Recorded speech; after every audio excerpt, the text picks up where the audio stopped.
first of all, I did not become a parent until I was 33. I wanted to make damn sure that I was not, when my mom suffered her first psychotic break, she was pregnant. So I wanted to make sure that nothing like that was going to happen. I did not want to have kids if I couldn't be there for my kids. So that's the first way in which it affected me.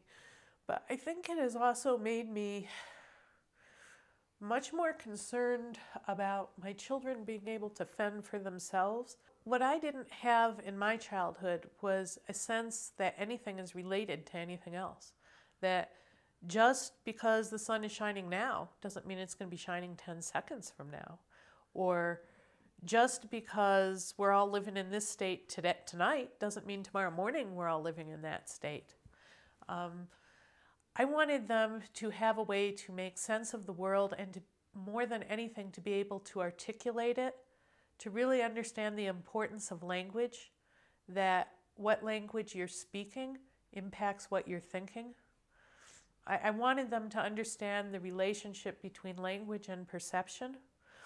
And I wanted, if either of them started to themselves experience voices or visions that aren't in front of them, to have some tools for how to incorporate those visions and voices into their life and to work with them so that it would not result in a psychotic break.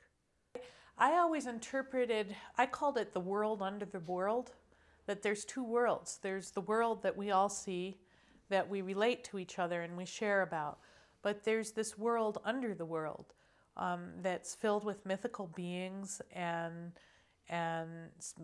it could be fairies and monsters, and also, for me, different kinds of mathematical relationships.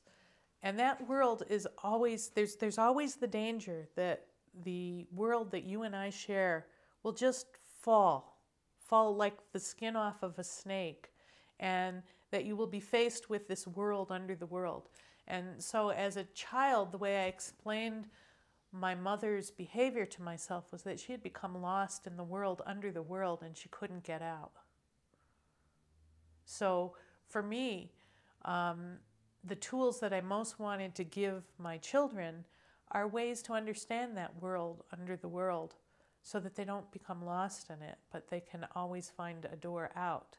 That it's a place that you go for inspiration, or because you can come out of it and understand the world in a new way that nobody else sees.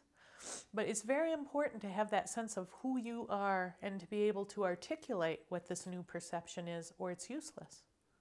If you can't articulate it, then you just sort of turn into a jelly-like mess.